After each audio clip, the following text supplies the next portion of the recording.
All right, here we go. My name is Travis Neville. This is the Travis Neville Podcast, and this is episode number 99. That's pretty damn cool. Um, God, it seems like I've been doing it forever. It's been a little over 2 years. I think I started this in January of 21, something like that. Yeah, I think that sounds about right. It's just been a couple years. Um, yeah, sure, I've learned a lot. I mean, doing this once a week. It's been like my academic inspiration, it's like my intellectual, other than reading, listening to other podcasts and shit like that. Uh, Having to put together a presentation every week, it's like teaching a class. It's pretty cool. It's a way to sharpen my mind and learn a lot. As you know, maybe you don't know, you don't learn something really fully until you have to try to teach it to somebody else. That's when you know a thing. And so I've been able to learn a lot here. It's been cool. I've been able to talk to some really interesting people. Um, and I define them as interesting myself. You know what I mean? I've tried, I know I don't have a ton of followers and I kind of don't care. I mean, if you're listening to this, you've probably listened to lots of my shit, and thanks. Thanks for being here. I hope you subscribed. Hope you bought a copy of the book. I hope that shit is truly, I genuinely hope that helps you. I hope it makes your life better in some way. At least makes you think at the very least. Um, but I don't chase followers. I'm not doing shit just to get eyeballs on me. I'm not, I know I have a girl do a lot of my social media for me, and she puts out kind of the more provocative shit. A lot of it's out of context. That's how marketing is. I'm sure you guys get that. I mean, uh, if you're really interested in these concepts, you're probably not even on TikTok, so it doesn't really matter what she posts on there. You know what I mean? It's not really for the grown-ups that this show is intended for, the grown men specifically. Um, yeah, it's been a pretty cool ride. I've honestly only talked to people that I want to talk to.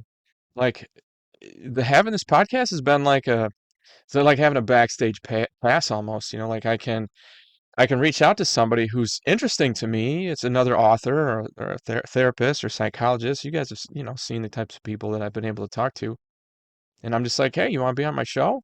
And that's like the coolest way. I mean, I don't know any other way to say, hey, I just would like to talk to you for an hour. I think that you're smart, or I think you're well educated. I like your angle on shit. Can we have a conversation? I don't know if there's another format where you can do that. So that's really, I've kind of leveraged this show for that reason. Like, I'm supposed to be selling books, and I throw my plug in, of course. And I think having the books gives me a little credibility when I reach out to like another author specifically. Do they understand how much work it is to do something like that? So they'll say yes most of the time, which is cool. Um, but yeah, I don't know. It's been a cool ride. I've enjoyed the shit out of it. Um, I can't, the I get I've just finished recording with Jack Donovan. That's going to be episode 100. And if you're not in this kind of masculinity area, you don't know who he is. But if you are in this masculinity area, you fucking know who he is. Like he's a big deal. And just fucking recorded. I just called him, reached out on Instagram. I'm like, hey man, it's my 100th episode. I want you to be on it. He was like, sure man, I'll schedule something. Yeah, we fucking talked for an hour, and um, it was fucking cool. It's the coolest shit in the world. I was so excited to be able to put that out there and present it to you guys. And I've just kind of taken some inventory today, realizing how far this has gone and how enjoyable it's been and how much I've grown. Hopefully you have too. Hopefully the things I'm presenting to you are helping you. Hopefully they're making your life better. And that's the idea. It's self-improvement is not a thing that a lot of people really like. You're actually really in the minority if that's the thing you're into. I'm realizing that. I can look around my personal friend circle and just be like, a lot of people self-improvement, reading self-help books and things, not a thing a lot of people do. They don't, and it doesn't make you any worse as a person, anything like that at all. It doesn't make you any better if you do that shit. But it is an unusual thing, and I don't know. I'm not sure where I'm going with this. I'm just, like I said, I'm kind of waxing poetic because I got 100. This will actually be my 100th episode, but I'm calling it episode 99, and it will release before uh, 100, which will be Jack Donovan. But yeah, kind of a big deal. So yesterday, just to give you some context, was the school shooting that happened in Nashville. It was a trans kid, I guess, a he, she. I'm not sure what exactly it was, but went into a Christian school and went after students and teachers and killed, I think, three kids and three adults. And that's the thing that the liberal media loves to highlight, because the liberal media is so anti-guns. Um, and so, in general, I think anti-white people. And in general, school shooters are pretty much white people. Um, so it fits their narrative. But in this case, I wonder how confused they were, because holy shit, the shooter was a trans person. And man, the video, I don't know if you guys got to see it, but it's pretty fucking graphic. I've always been pro police. Always have been. I was before I was a volunteer sheriff's deputy. I used to work out with those guys in Indiana. Uh, cool ass experience. Learned a lot more about that trade, and supported them even more after that. Once I really understood them. But also when I was in that time period, and I've talked about this several times before, that's when I started to understand my responsibility when it came to firearms. My responsibility as an American, as a man, as a protector, and of course as a dude who was lucky to have the kind of training that I got to have with these guys. Um, it was a cool experience, and it's my responsibility to use that to help other people. So of course I look at this situation in Nashville and I start thinking about the thoughts I had when I was doing that. I got to tell you, the guy who got me going on that training I did while I lived in Indiana, he was the county sheriff. He was my neighbor, who's a really good guy named Doug Harp. He's a person that I was a mentor to me during that time period. I still look up to him. Haven't talked to him in years, but I still think about, well, what would Doug do here? He's one of those guys where you can't help but kind of, see him as a mentor. And what he used to do is he used to travel from school district to school district, um, with a really sharp presentation on here's why you should train and arm, at least one of your staff members, several of your staff members. It was his contention, and it's mine as well, that a gun-free zone is just a target-rich environment for some fucking asshole who wants to do a bunch of damage. Um, I don't have to reference too many of them for you to understand exactly how that goes. It's not good. They're not going and shooting up prisons. They're not going and shooting up gun shows. They're not going and shooting up police stations. Because in all those places, there's lots of other people with guns who are going to fucking shoot back. They go and they shoot up, people who are weak. I mean, it brings me to this quote, and I threw it in my book. It's on page 37, and it's by Wayne Kyle. He was the father of the American sniper Chris Kyle. You guys have all heard of. Great movie with Bradley Cooper. He says there are three types of people in this world: sheep, wolves, and sheepdogs. Some people prefer to believe that evil doesn't exist in the world, and if it ever darkened their doorstep, they wouldn't know how to protect themselves. Those are sheep. Then you've got predators who use violence to prey on the weak. They're the wolves. And then there are those blessed with the gift of aggression and an overpowering need to protect the flock. These men are the rare breed who live to confront the wolf. They are the sheepdog. So we've got the three types of people. And I think it's a luxury. I think it's a sort of a testament to the level of security and comfort that our country provides you, that you're allowed the luxury of being a sheep. You can live your whole life believing that evil doesn't exist, and it's probably not going to darken your doorstep. You're probably going to be okay. So you get to have that belief. But that didn't come out of fucking nowhere, okay? A lot of people died to protect that. A lot of people are alive and in harm's way still to protect that. It's not just soldiers, it's not just policemen, it's not just firefighters, all kinds of civil service folks that I can talk about. It's regular Americans who choose to exercise their Second Amendment and own firearms. I don't want to I'm going to dig into this a little bit more later. I've got a nice outline here that I need to get started on, but yeah, that's it. It, invariably after a school shooting, you get a bunch of fucking jackasses talking about, oh, we got to get rid of guns, or we got to get rid of semi-automatic guns. You know, I hear that a lot. I'll hear that from people who don't know what they're talking about, and that's okay. You're just ignorant, and I'm happy to educate you. A semi-automatic weapon is one that fires as quickly as you can pull the trigger. So that would include things like you can get a semi-automatic shotgun, real common. Most shotguns are pump action, which would not be considered semi-automatic. There's a lot of rifles out there that are semi-automatic. They shoot as quickly as you pull the trigger.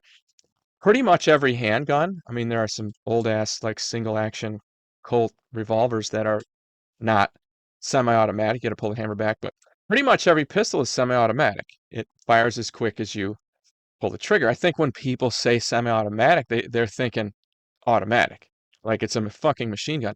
You know what? Machine guns are illegal in the U.S. They're already illegal. You know what I mean? Like if I owned the part that would make my AR-15 fully automatic, that's a federal felony. Just to own the part.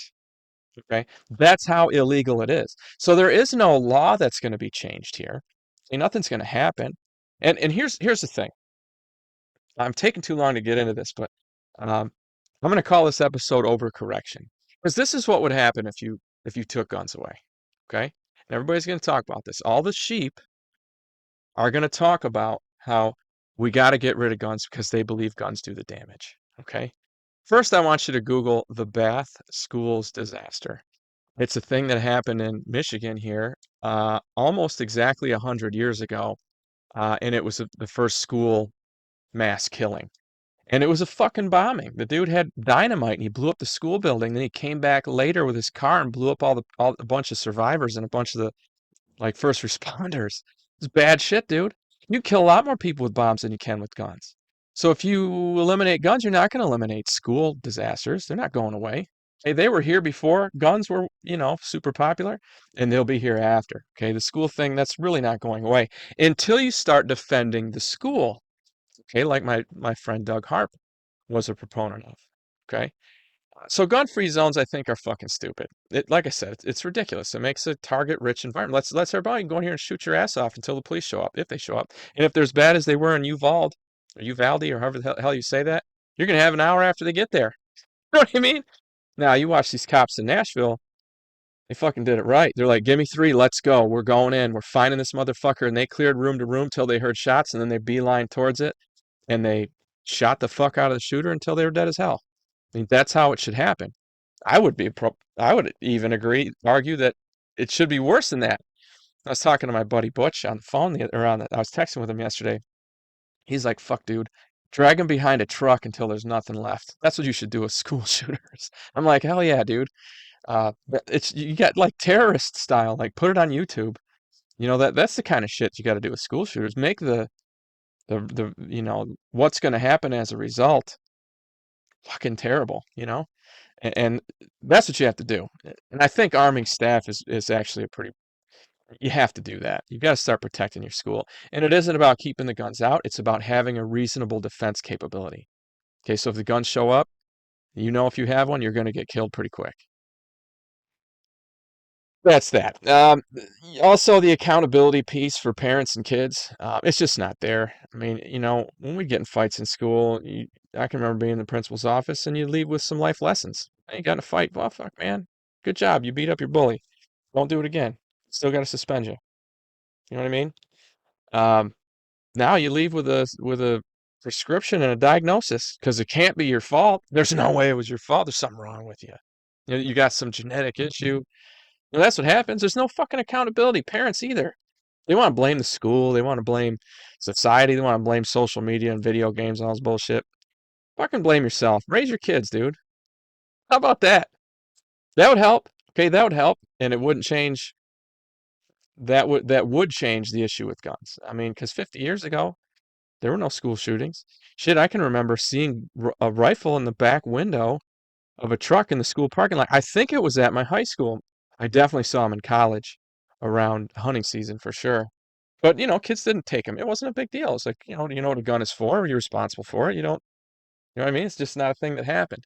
But as you take away accountability, you have problems. Um, I think that the issue here it's emotion versus logic. Okay.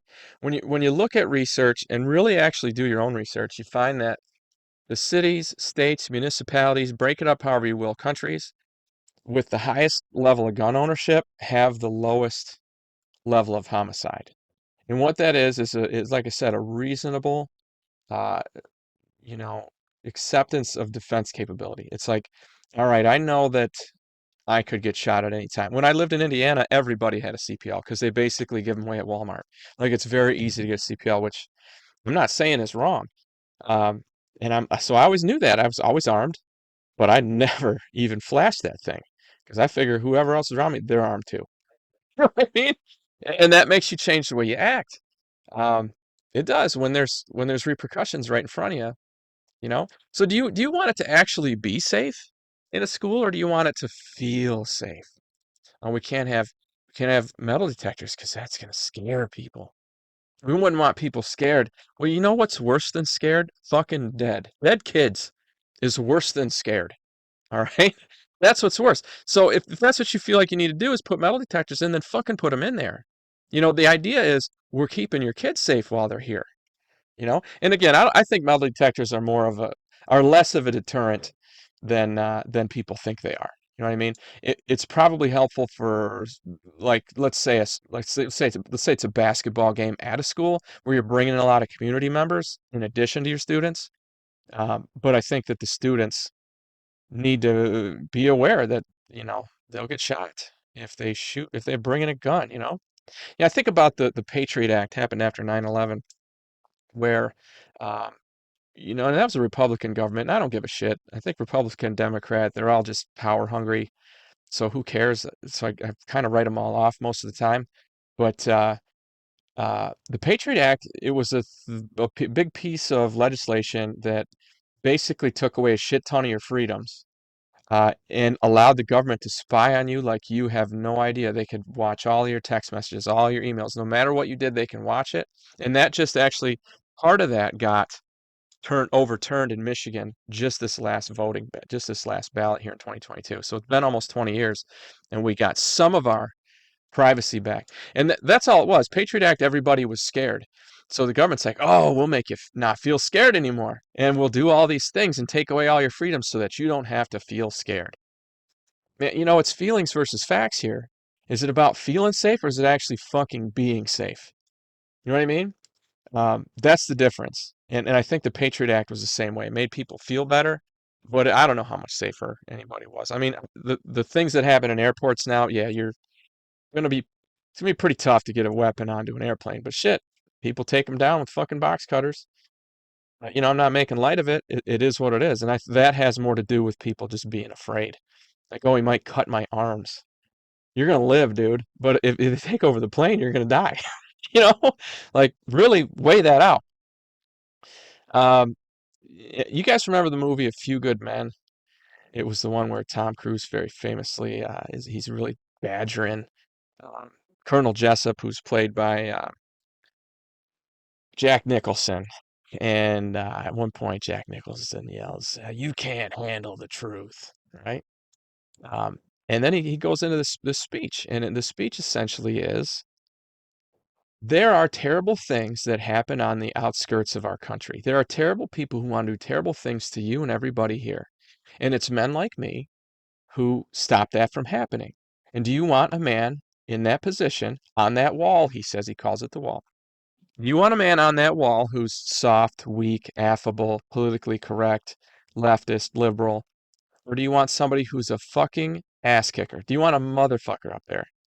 You want a motherfucker. You want a bad dude. That's who protects you from the wolves.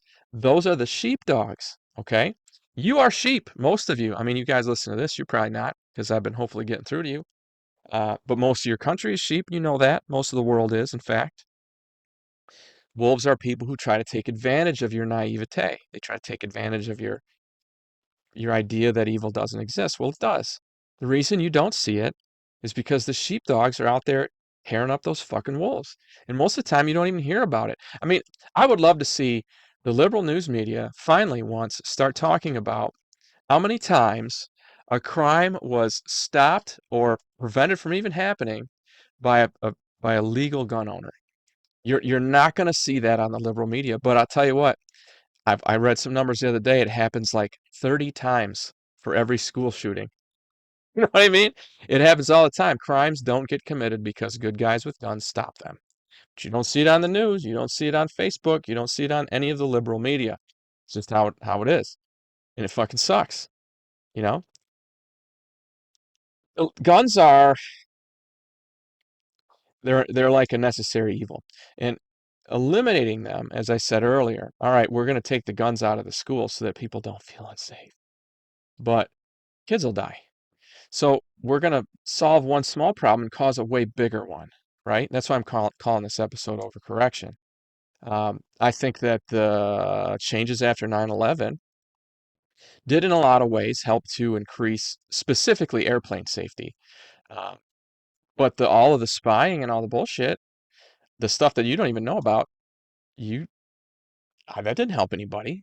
That didn't make anything. Now you got this way bigger problem. The government is basically Big Brother at this point. They and their big pharma, big tech supporters, big industry, they know everything about you. And they're allowed to. It's completely legal thanks to the Patriot Act, right? So you caused a way bigger problem and just so you could soothe your feelings. You know what I mean? I think it's pretty standard delayed gratification. You want to make the decision that's going to make you better long term, not the thing that makes you feel better right now. You know? So if you take away guns, it's never going to happen here. Okay? It's the second fucking amendment.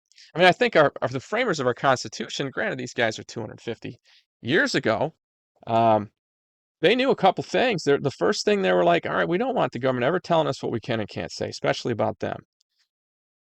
First Amendment, freedom of speech. And then the next thing they're like, well, you better protect these motherfuckers because we're probably going to say some dumb shit. So carry a gun. You know what I mean? They were the first two things that are the people who founded this great country chose to add to their Constitution.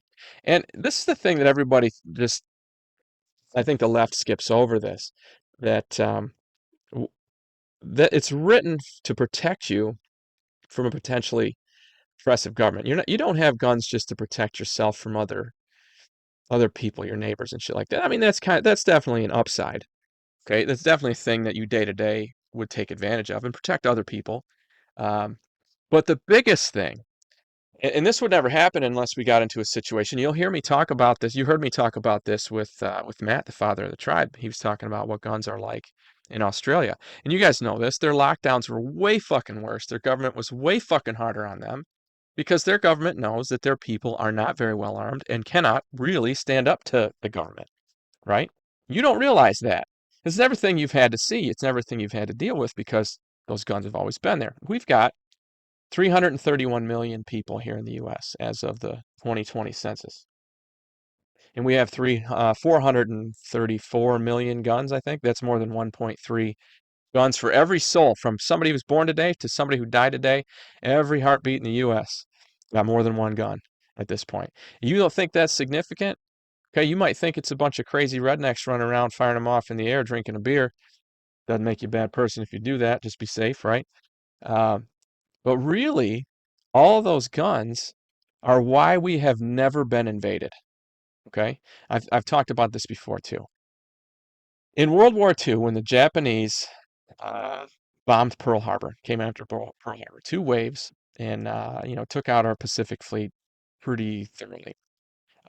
They asked Admiral Yamamoto, I think that's his name, who led the Japanese attack.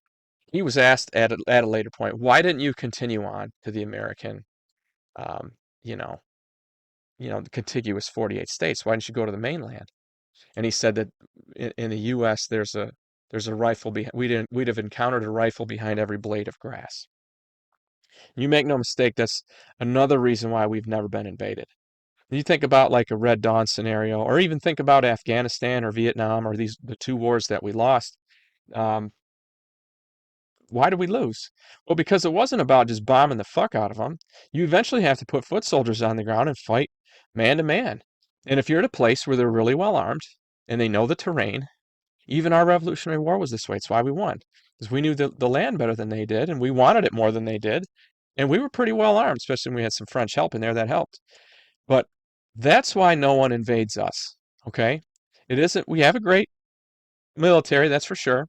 But that military is not going to stop Sheboygan, Michigan, where I live, from getting invaded. What's going to stop that from getting invaded?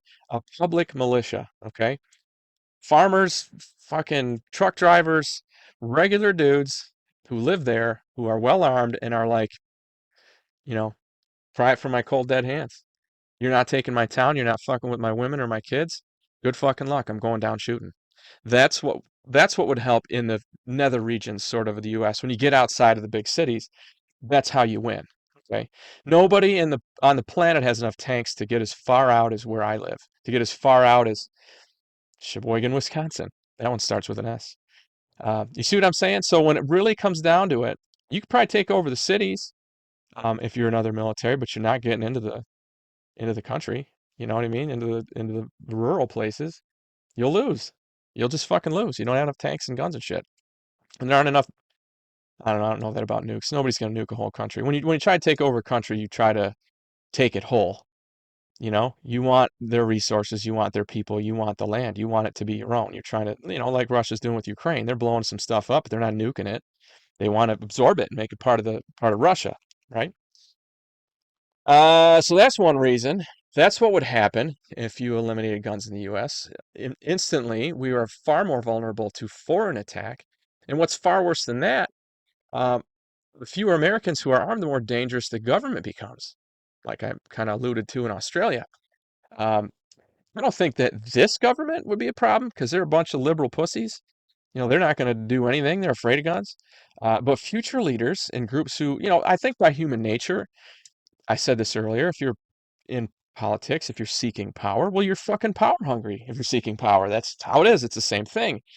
You're probably pretty ambitious, self-assured, and you're going to be surrounded by sycophants, people who are telling you what you're doing is right. I mean, that's half the reason why Hitler was so prolific. He had a bunch of people swarming around him telling me he was great. You know what I mean? Um, yeah, that's what it is.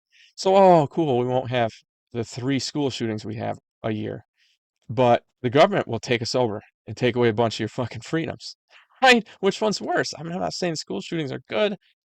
You see what I'm saying? You're opening yourself up to all these other things. And think about this, stricter gun laws. Now what you're doing is you're going to take away guns from law-abiding citizens, okay? People who care about what's right and what's wrong, and they want to abide by laws, and they have a sense of responsibility to protect themselves and protect other people. Those are the people who are now going to not have guns. The criminals will still have guns. They're fucking criminals. They don't care about law changes. They don't give a shit. That's why they call it crime. So it's illegal. Those people are still going to have guns. So, I think about Chicago. It's incredibly difficult to get a CPL in Illinois at all. And I know you can't carry in Chicago. I can't. I mean, I fucking do. If I'm in Chicago, I'm carrying because I know that there's so much fucking crime. And the reason there's so much crime is because nobody, the good guys can't protect themselves. There's not that reasonable assurance of defense capability, like I said earlier. People don't look across and go, that guy probably is carrying, so I better be careful. I better be on my best behavior. They're like, nobody's carrying. So now it's, World War III down there. So, there's another reason. Here's another one. When you make gun laws stricter, okay, not just eliminate them, when you make them more challenging, deeper background checks, more permitting, you've got to take more classes, you've got to do all these things just to get your CPL. I mean, who are the people who are going to not now be able to do it? Well, the poor people are. They're not going to be able to do that shit. They can't afford all that. They got to pay for gas and food. You know what I mean? So it's gonna, in a more, it's gonna affect the poor people worse. You know, it's also gonna help the elderly. It's gonna hurt the elderly more. I mean, those are people on fixed incomes, and now they can't protect themselves. Single moms, now they can't protect themselves. They got kids to raise, like they're right. That's who you're fucking when you make it more difficult to get, or when I say more difficult, what I mean is more expensive to get a gun. That's who you're fucking. You're fucking the weakest people. Okay. And it's more expensive, becomes more expensive because if you think about it, the longer the background check takes, the more people, the more man hours it takes to get through it, the more papers that need processing, the more hours you have to pay government officials to do it. So those the prices are going to go up. I just renewed mine. I think it was only $115, my CPL here in Michigan. And, I can afford that. It's not a big deal. But for a lot of people, they can't. They're like, that's a tank and a half of gas. I can't spend that money, right? Um, yeah, so those are some of the things that would happen if you got rid of guns. I mean, it's just your standard overcorrection. Like I think about when I was in college, I had patellar tendonitis, and the trainer told me, "Well, your quads are weak, so you gotta strengthen your quads, and then your knees won't hurt so bad." And I'm like, "All right." So I stopped doing everything except for light leg extensions, and I was knocking them out every other day, like as hard as I could go. And holy fuck, my knees hurt worse and worse and worse. I overcorrected. I caused more problems than I initially had. I think I had good intentions, and I don't think that the people who want to eliminate guns have bad intentions, but I don't think they realize the true ripples of that decision. And I wanted to go over some of them here in light of what happened yesterday. And, you know, I, I want to make this clear too. Yeah, I've got some guns. I'm a decent shooter. I go out and I shoot probably once a month just to stay sharp. But I don't like love shooting. I don't go crazy and like, oh man, I set up this target range in my back. No. Like it's a thing I do because I know I have to and I know I should. But I'm not a crazy gun guy. I never had guns at all when I was a kid. My dad didn't have them. His dad didn't have them. And fuck, I didn't even hunt until this year. It's the first year I ever hunted. Um, but like I said, it isn't about all that. It isn't about the cool factor. It's about the what it's there for and what it stands for. And I don't think most people get that. You see a picture of an AR-15, you pee your pants. It's scary looking. That's how it's portrayed in the media. That's all that shit. But an AR-15, and I'm not gonna go crazy about how that, you know, because I realize there's a lot of stain behind it. But an AR-15 is just a semi-automatic gun, and it's a long gun. It's a rifle, which I would argue is less effective in close quarters, like inside of a school building. A handgun's going to do far more damage because you can wheel it around and move it around. It's not this big long thing that's attached to you. I would tell you that, in an untrained guy's hands, um, a handgun's probably going to do more damage because they shoot just as fast. They shoot the same as fast as you can pull your trigger, and that's that, right? People go crazy about those things and they think that they're the death of the world. But like I said, make no mistake, they're why we haven't been invaded. They're why your government can't do terrible shit to you.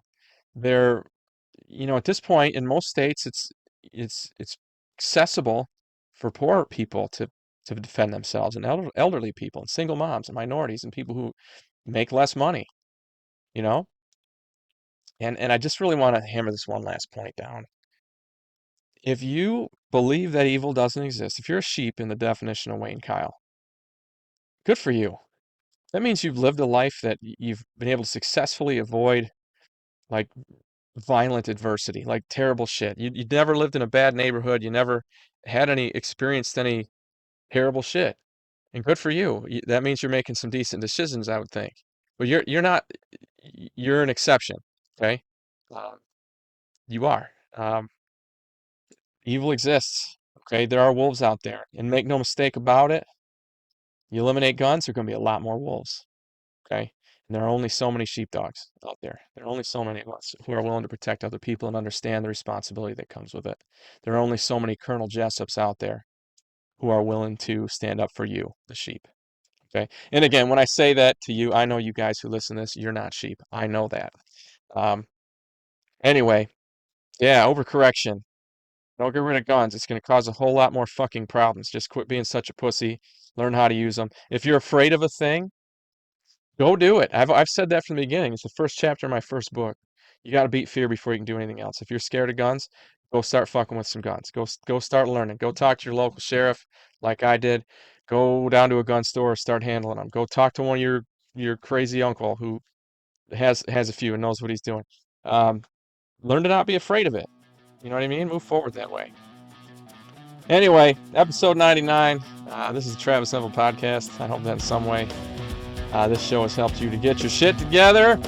Join me next week for episode 100 with Jack Donovan. Have a great week.